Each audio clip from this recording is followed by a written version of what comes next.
Hey, my name's Zach and I make indie pop music under the name Fanski. Welcome to my new series where we take a deep dive into one of the songs off Help Selfing, my new record set to release on August 2nd. Let's get started.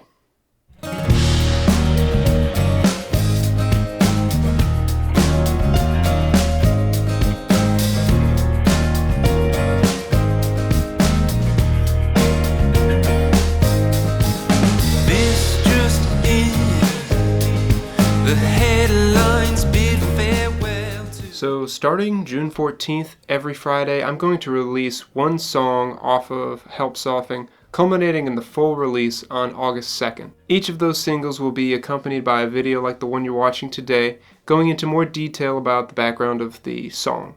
If at any time you want to just jump the line and buy the record, you can actually do that. Just go to my Bandcamp, which I'll have linked below, and you can purchase it. To anyone who does decide to buy the record, I just want to say thank you so much for doing that. I really appreciate any amount of time that you're willing to give me on this project. It all means a lot, and I greatly appreciate your contribution to this project of mine. If that's not really an option for you, no worries at all. Every Friday you'll have something to look forward to, and all of the singles will be on all streaming platforms, so you can find them there too. If you haven't already, make sure you follow me on any social media that you try not to use.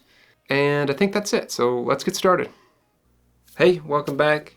The next song we're going to get into is called Dr. Time. Dr. Time is another song I sat on for a long time. It was originally just acoustic, classical guitar and voice. I posted just a live demo of it on my Instagram a while back. This just in, the headlines bid farewell to a world that's gone to shit, 'cause we're all living in hell.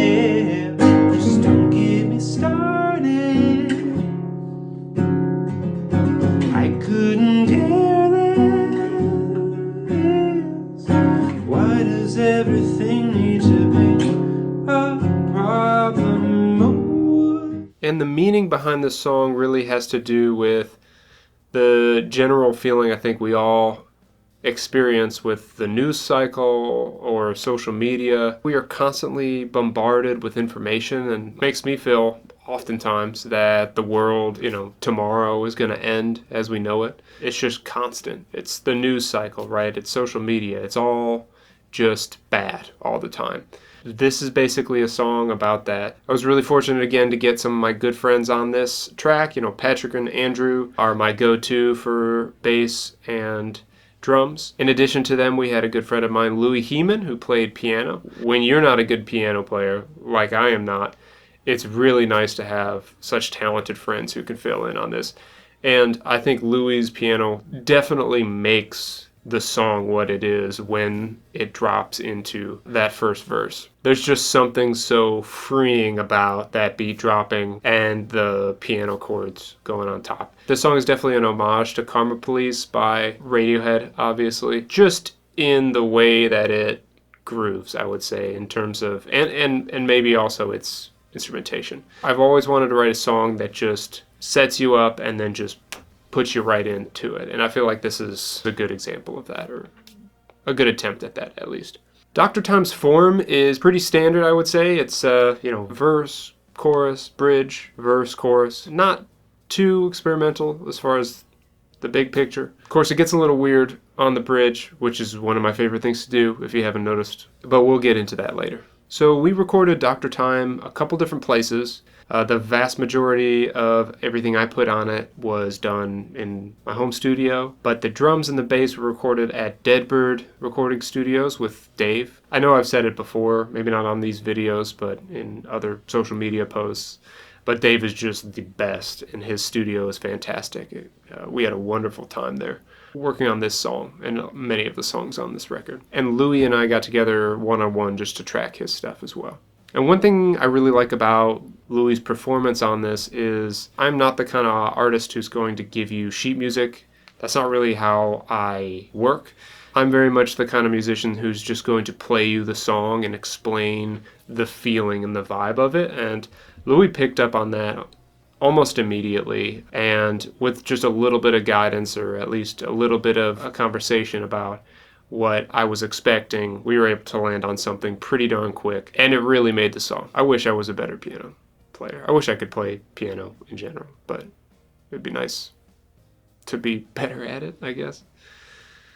So who is Dr. Time? Dr. Time is really just the idea that time heals all wounds. It's the personification of that. And lyrically speaking, by the end of the song, we find out that Dr. Time is speaking the chorus back to me. Don't get me started. Why does everything need to be a problem now? This is all kind of stemming from that constant existential dread that we are getting bombarded with all this information. I can't be 100% concerned about every single thing I see, and you can't either. No one can. There might be a case where it's good to be aware, even that's debatable, but regardless, there will be a tomorrow, there will be a following day, and time is inevitable, right? Dr. Time is just fed up with it, and he says, don't get me started. I couldn't care less. Why does everything need to be a problem? That's kind of what it's about. Before we get into the Ableton session, I got Patrick and Andrew to say a few words, so let's get into that.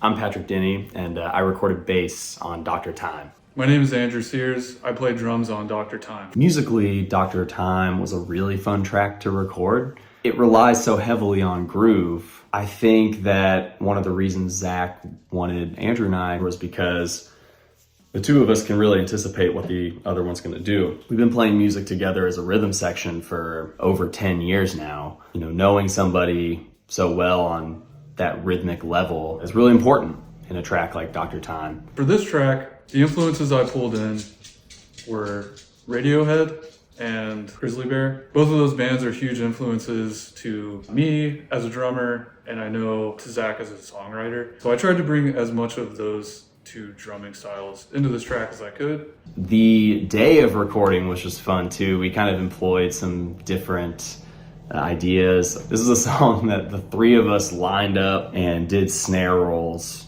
for the bridge. I think I hear it in the recording still, and I gotta say, it sounds pretty good. Had a lot of fun tracking this. We went to Deadbird, had a great experience. Always love going into the studio with Zach. He knows exactly what he wants, and I very much respect that, and I very much enjoy when you're with someone who knows exactly what they want and they're not afraid to say, hey, that wasn't right, or hey, can we do this a little differently? It makes things a lot easier. It makes things flow faster. I just enjoy that aspect of it. I think Zach did a great job on the mix here and putting everything together, and I'm really excited to be a part of this track.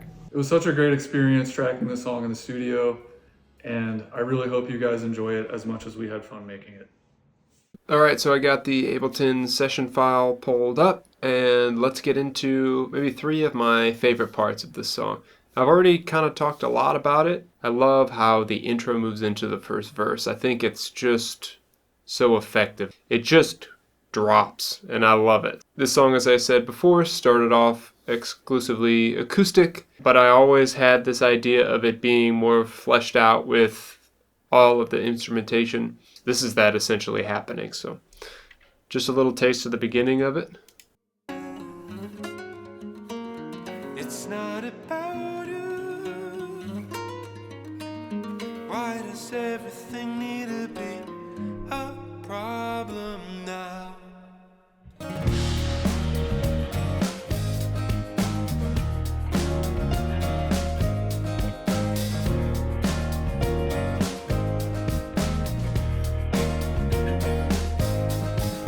This just is. Ooh, yeah, that just works. So let's pick that apart a little bit. So we have the drums.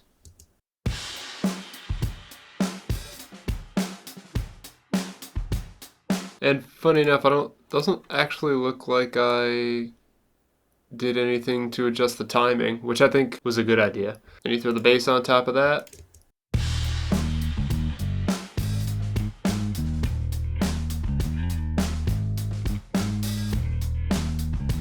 And then the acoustic guitar.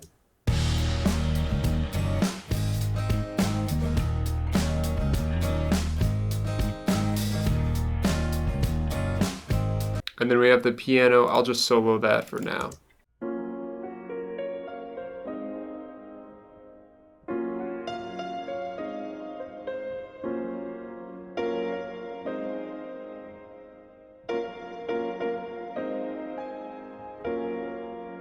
As you can see, there's a good amount of reverb on that. Anything else? I mean, that's kind of it. Then it looks like I have a shaker, and I think that's everything.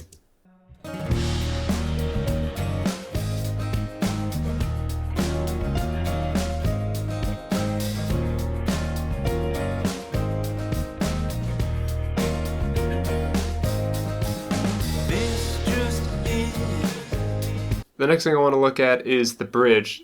It's another example of really stepping kind of outside of what the song is, almost into what could be a new song entirely.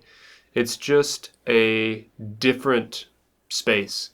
Lyrically, the bridge fits perfectly fine within the context of the song. It's talking about those times where we get good news, we get information that we want, like maybe the world isn't so bad, right?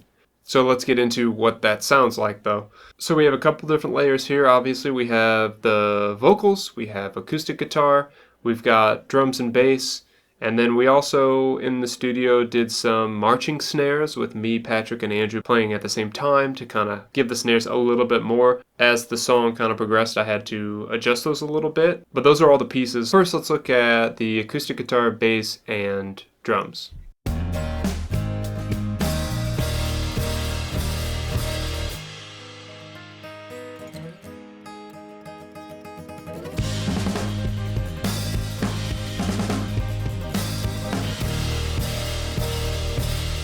And then with the addition of those marching snares, which are fairly subtle.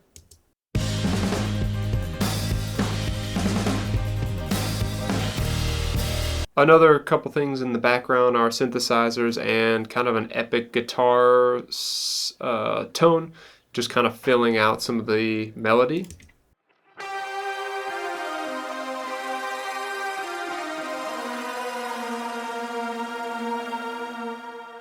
So instrument-wise, you add all those together, this is what you get.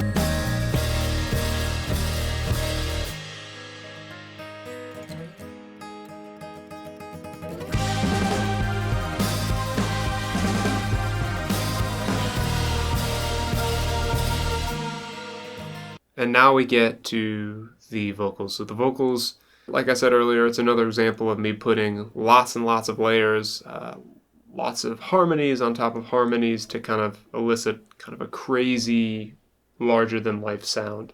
Oh, a glimpse of light, a glimpse of light, a glimpse of light. Oh, a glimpse of light, a glimpse of light, a glimpse of light.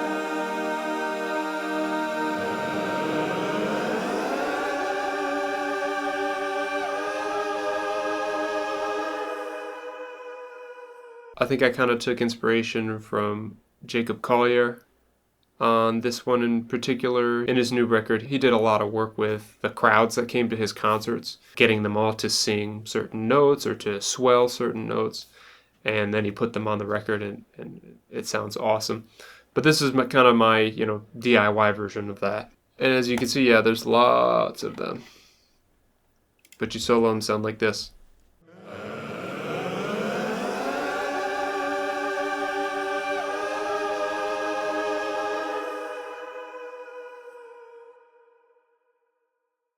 That's just fun.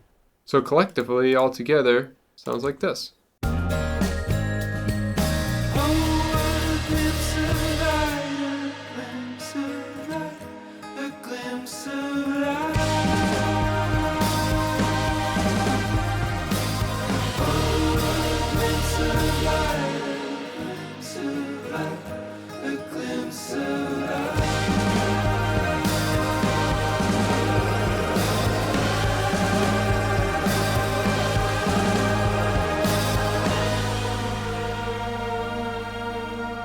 Then another drop. I'm so worried, 'cause there's no wind inside my eyes. I find that extremely satisfying as far as bridges go. Yeah, I like that one a lot. So the last thing I want to get into is just the a cappella version of the final chorus. I grew up singing in a choir in the church, and I just will forever love the sound of multiple voices singing at the same time, call and responses. I think it's just so effective. It's just so enjoyable. So the last thing I'll show you is just the a cappella version of the final chorus. He said, don't get me started. I've seen this played out a million times. Why does everything need to be a problem? Don't get me started. Don't get me started. I couldn't care less. I couldn't care less. Why does everything need to be a problem? Don't get me started. Don't get me started. It's not about you. Why does everything need to be a problem now? Yeah, so I think those are some of my favorite parts from this Ableton session. In conclusion, Dr. Time is, again, probably say this about every song on this record. It's definitely one of my favorites. I think it's a very groovy track, and I think listening to it helps me forget about all the nonsense that's happening on a day-to-day basis. It helps me focus on happiness, things I have going on in my own personal life, you know. And it just grooves. It makes me bob my head, you know.